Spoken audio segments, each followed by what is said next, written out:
Vaig tenir un fill. Bé, tinc un fill. Ah, sí? Collons, doncs... Molt bé. Llavors...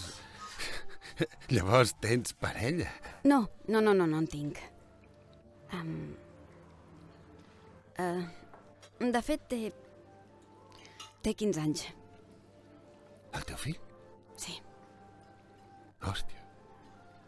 Espera, quin horror. M'he imaginat aquesta conversa 1000 cops i ara m'estic sentint molt estranya. Els meus pares es van tornar bojos quan van saber que estava prenyada.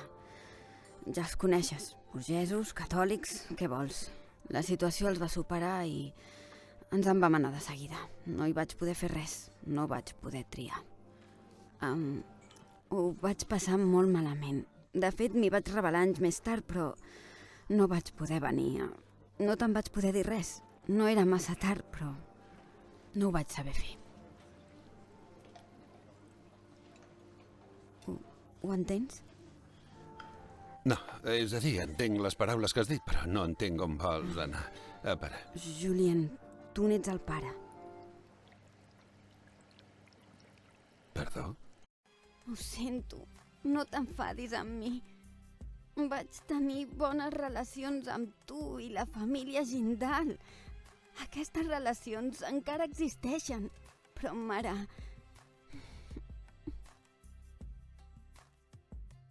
No puc tornar a les vostres vides.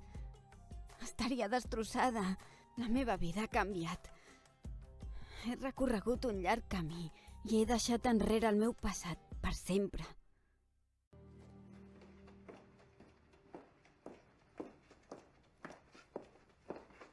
Et porto, nena?